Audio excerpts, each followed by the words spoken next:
Hello and welcome to another episode of City Connections. I'm filling in for Bob Davey. My name is Jamieson Mackay. I am the program chair here at the Clear Lake Area Chamber of Commerce. As we continue this segment, special guest today is Jason Reynolds, Nassau Bay City Manager, representing the City of Nassau Bay. Before we dive in, Veterans Day is coming up this week, and I want to personally thank Jason for his service and all the veterans out there. With that, let's go ahead and get started and bring Jason in, and let's chat about Nassau Bay. Hey, Jamieson, thank you. I appreciate the veteran shout out. Absolutely. It's our pleasure, of course, and our honor. So let's dive right in. What's going on with economic development activity in Nassau Bay? It's been rather busy for those that live in Nassau Bay, or for those that have the opportunity to work in Nassau Bay. You've probably noticed quite a bit of activity going around the city. Last night was a fun event, just because we actually had the city council approve a new condo development. And that's kind of the most exciting thing with the economic development going on at this point. And what that is actually the old vacant lot on the east side of the city and next to the Hilton. So it used to be Sam's Boat back in the day, and used to have some extending piers. And we now have a developer that has proposed a multi-story condo development on that vacant lot. And, Nassau Bay is pretty excited about that, because we never thought we'd see anything there, given the complexity of the lot and some of the issues that accompany that lot. And fortunately, the developer has shown that he can address all those things, and actually put two multi-story buildings on the location, along with boat docks, along with pools, along with being a gated community, and really offering new views of Clear Lake on a condo development. And we're pretty excited about that. It's going to be approximately $16 million to $18 million worth of investment going in on that property. And it will no longer be just a wash-up spot for the debris from Clear Lake. So pretty excited about that. In addition to that, we have Methodist going. Houston Methodist is a very big job creator for the city of Nassau Bay, and they have very large plans for the city. When they first kicked off a few years ago, they had a goal of basically doubling the size of the campus over the next 10 years. And a lot of that came with a little bit of angst from the city for change, right? It's a lot of change. And the way to take down the shopping center that was there on Upper Bay. And they recently installed or constructed a 6-story medical office building right along Upper Bay, along with a new entryway from Upper Bay over to Houston Methodist Drive, and tore down the Fuddruckers that was there. And so there's been a lot of activity over there. And ultimately, when it's all said and done, they want to have over 2,000 parking spaces in that campus, and adding more than 1,200 employees or so to the job roles over there. And that's pretty impressive when you think about 2,000 parking spaces for a city our size, and for one business. That's quite impressive.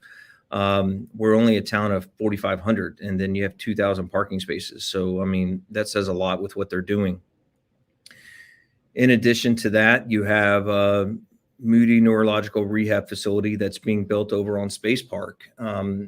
We were very fortunate, the city was very fortunate, that we were able to take Moody Neuro Rehab from Galveston Island. It is part of the Moody family, so it's a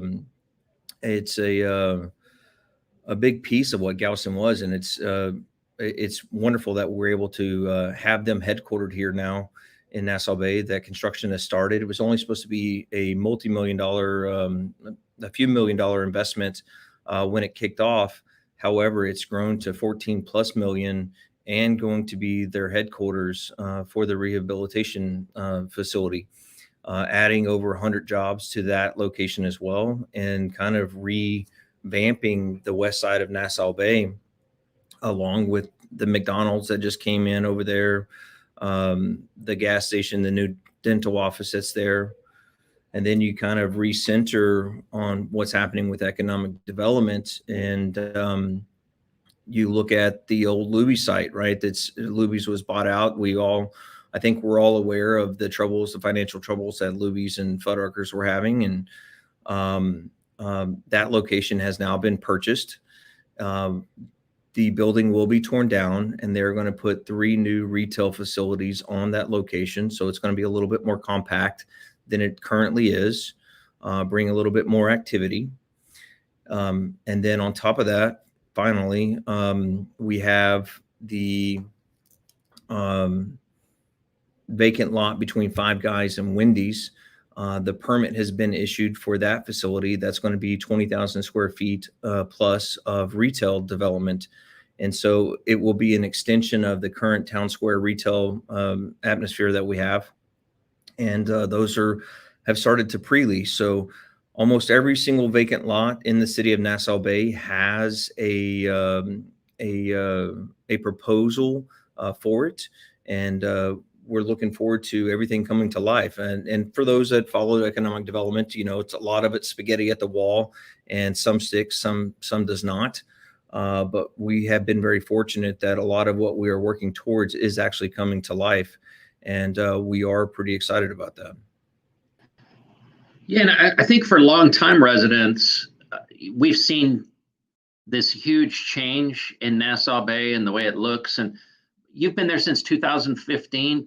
Tell me about like some of the milestones you're most proud of during your tenure as city manager, and kind of this growth trajectory that the city seems to be on. Yeah, so it's been wonderful, and we have a great team here that works on economic development and trying to find things to bring to Nassau Bay that the residents want, that the council want. And we've gone out and tried to recruit businesses, and a lot of that has just come from, like, we would like to take the credit for, right? But a lot of it just around the area is just a lot of growth, right? And so we have a lot of growth surrounding us. We have a new medical hub that's kind of resituating itself on the Gulf Corridor. We have more activity along the NASA Parkway and 146 expansion.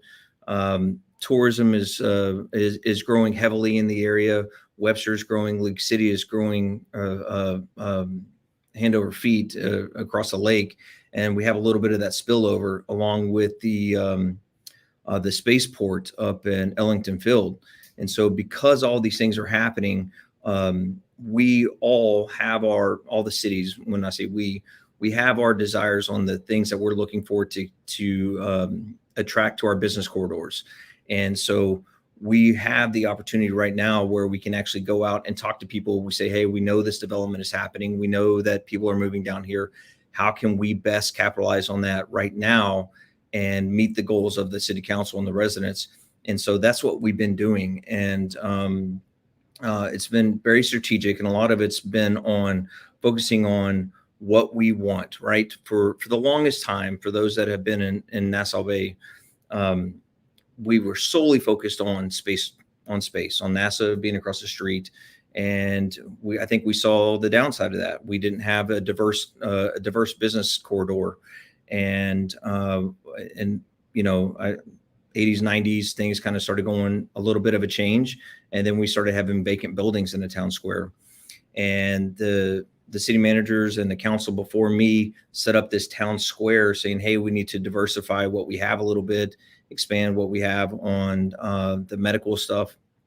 And how can we continue to grow that and get good paying jobs here in Nassau Bay, knowing what's coming? And Nassau Bay is extremely fortunate to have the Bay Area Houston Economic Partnership in Nassau Bay. We have the Clear Lake Chamber right across the street. We have what we feel is a good understanding of what the business environment is around us. And so we are fortunate that we have been able to continue to expand the hospital. Very happy about that. I know that it's not always a great thing to have quick serve restaurants in cities. However, we need to understand what we are. We are a transient bedroom community, right? A majority of Nassau Bay is here to live, and we have a very small commercial corridor, but we're surrounded by NASA, Johnson Space Center Houston, and then all the tourism destinations that are around us, including the water. The water is a huge tourism draw. And so because we're that transient commercial piece with a very busy tourism sector, we are serving a majority of the people that are coming in and getting out of Nassau Bay in a very quick method, right? And so those quick serve restaurants serve a huge purpose for sales tax generations in Nassau Bay. And what I'm most proud of is that we were able to bring this business climate, a growing business climate, into Nassau Bay without sacrificing the character of the city, and staying true to what we are and understanding what we are, but also listening to the residents and the council. So it's I'm very happy to say that I think we're moving in the right direction. We're providing the jobs that are wanted or desired around here, and just continuing to grow. So hopefully it reduces the residential property tax piece for the homeowners in Nassau Bay by growing this business corridor. Yeah, it's always a fine balance that these municipalities have to hold. And you're right, the taxing issue is important. You mentioned tourism. Tell us the effects or how either Nassau Bay contributes to tourism in our area, or how Nassau Bay benefits from tourism to this area. Yeah, so we have all of our cities around the lake that have all the slogans, right? They have all the slogans: the gateway to the bay, the gateway to the lake, whatever the slogan, the gateway to space, whatever the city's slogan is, right? And looking at what the council has done in the past, and to keep Nassau Bay, like, part of the vision statement of Nassau Bay was to keep it a hidden gem, right? And so that doesn't work well on tourism. If you want to say a hidden gem, but at the same time promote the tourism here. And so we don't, I say that because we don't have this awesome slogan of come to Nassau Bay and the gateway to the lake, or the gateway to the bay, or the gateway to space. We don't have that, but we have been very fortunate that we do have Space Center Houston right across the street. And we have NASA Johnson Space Center right across the street. And then Nassau Bay has the International Space Station conference facility right downstairs, which was intentional with the Marriott development, right? And so just those small things contribute heavily to tourism. And I haven't even started talking about the Lone Star Flight Museum. I haven't started talking about the water. I haven't started talking about Kima. And so when you factor all these pieces into what's happening with the economic environment and tourism, because they all work together, it's impressive, right? Nassau Bay has 4 hotels. For how small we are, we have 4 hotels, and extended stay and the microtel are used in a different capacity than overnight stays, such as tourism or for business meetings. And so when you think of the pure tourism aspect, you're really thinking of the Marriott and the Hilton. And the Marriott and the Hilton are so busy that those 2 hotels outperform Kima and Seabrook combined. And those 2 hotels outperform the hotels in League City. Now, League City is catching up because League City is building more hotels, but those 2 hotels produce more hotel tax revenue than Kima and Seabrook combined, and then League City by itself. And I would say that's pretty impressive for how small this city is. And what that breaks down to is ultimately Space Center Houston has 1.2 million visitors a year. Okay. They have a goal to get to 2 million visitors a year over the next 7 years. I'm I am told, I mean, I've seen their plans, but I'm told they're going to release those plans very soon to the public on what their expansions are. And so we're planning off of that to them actually reaching the 2 million visitors a year, and what that means for Nassau Bay. And I'll kind of circle back to this in a second. In addition to that, you have 4 million visitors going to the Kemah Boardwalk a year. And so if you just take the 2 million or the 1.2 visitors that go to Space Center Houston, and then you say half of the 4 million visitors that go to Kemah Boardwalk come down NASA 1 in front of Nassau Bay, right? And so overall, you have 3.2 million visitors that have some kind of very close proximity to Nassau Bay. And if you just say that we get 10% of those visitors stop in Nassau Bay, right? So of the 3.2 million that come a year to those two locations, that's 320,000 people that would possibly stop in Nassau Bay. That's roughly 870 people a day or something to that effect. That's a lot of people coming in and stopping at our restaurants or our quick serve restaurants. That was a big reason McDonald's moved across the street, right? People wondering, why did McDonald's move from 50 feet from one side of the NASA 1 to the other side? Well, they have a better turn in off of the bypass coming into there than they did right leaving Space Center Houston. And so they're seeing all these numbers. And so that plays a huge role in what we do day in and day out, just because it adds approximately $1 million a year to the revenue with the hotel business. So tourism plays a huge factor for what we are. And again, I haven't even started talking about that we're part of Bay Area Houston CVB that promotes the water, that promotes the Arma Bayou, promotes the arts, promotes special events, that promotes Lone Star Flight Museum. And then once the spaceport kicks off, what does that look like for the city?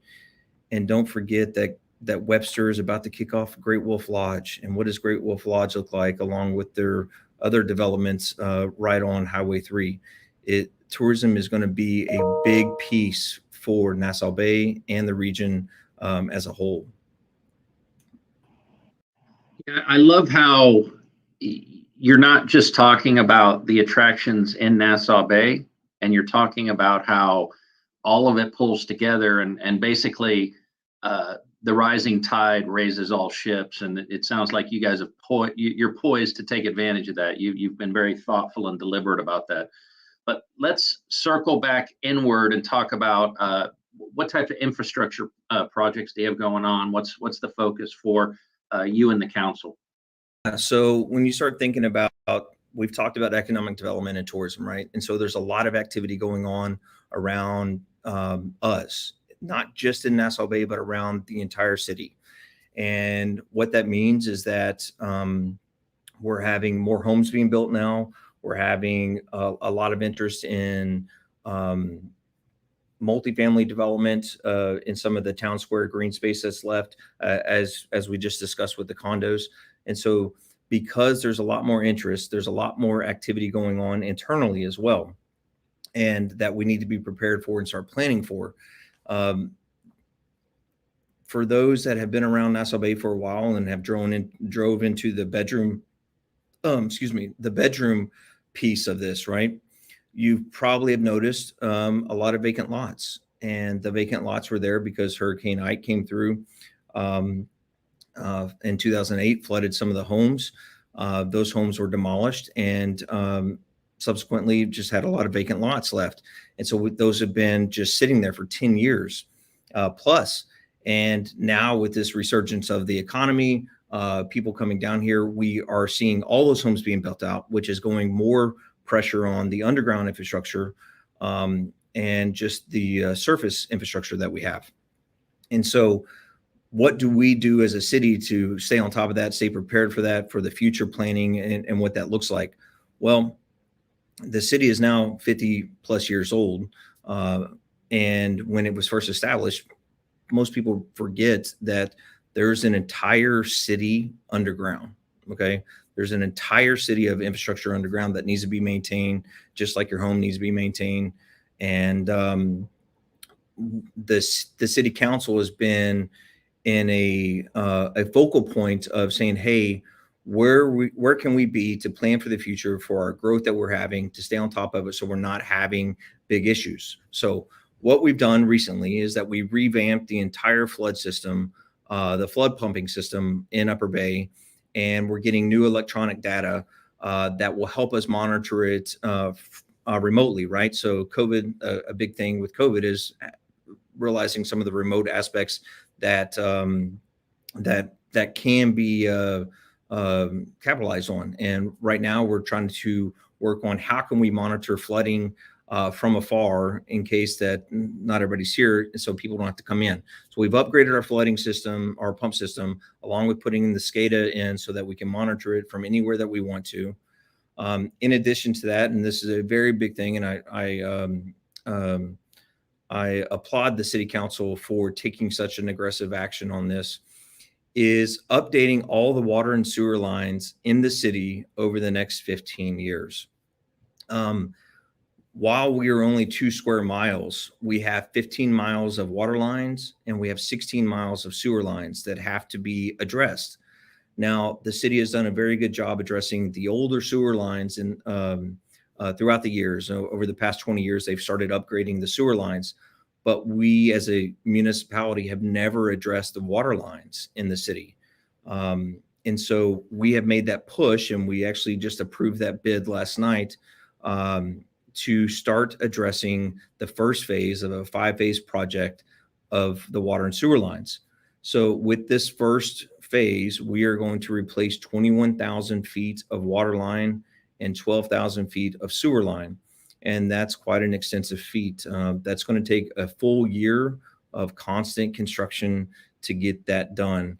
And then as soon as we finish that, we will start phase 2, which will be approximately the same amount of line that's addressed.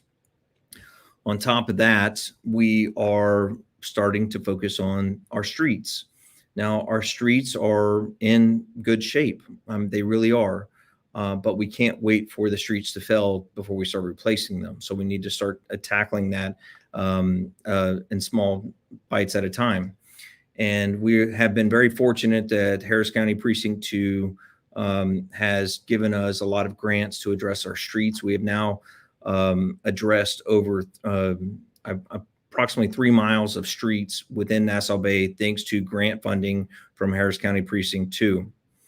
In addition to that, we have a 25-cent sales tax that approximately gathers $300,000 every 2 years to replace our streets in Nassau Bay. So we are strategically thinking of how we can use that to stay on top of our streets. The problem is that if we only focus on that 300,000 every 2 years, it would take over 130 years to replace all the streets in Nassau Bay. So we have to be a little bit more aggressive with different funding. And I'm happy to say that we are going to address approximately $1.2 million worth of street replacement over the next year and a half. And look forward to that. So the city is going to be very busy with the water and sewer lines, new playground equipment, new baseball fields, new roads, and our flooding stuff that we've been working on. So it's been busy in the city, but it's all for the better. Yeah, and you mentioned you're right there on the water. Can you explain to us about the home elevation process and why that's being done? Yeah, so the home elevation process, because we are on the water is both a blessing and a curse, right? And we are fortunate to be a peninsula. We are a wonderful community. We have a lot of advantages. One disadvantage that we have is that we are susceptible to storms and to flooding. And we have done a lot of work over the years addressing the flooding issue with our pumps and our drainage system. And I feel that we can handle any severe storm outside of a hurricane at this point with your everyday rains and your larger rain events that we get. But we can't do much about hurricanes coming through. And as I mentioned earlier, we have vacant lots in the city, and that's because a lot of the homes were flooded and torn down after Hurricane Ike. And that is not very beneficial to the city, right? You have a lot of vacant lots. It looks like it's run down. It doesn't play well. It doesn't help with storytelling. It doesn't help with branding, and ultimately, it's people want homes next to their homes. They don't want just vacant lots sitting there that are absentee owners. And so we asked ourselves, how can we start addressing some of these issues to mitigate these homes and to take them out of the harm's way with floodwaters?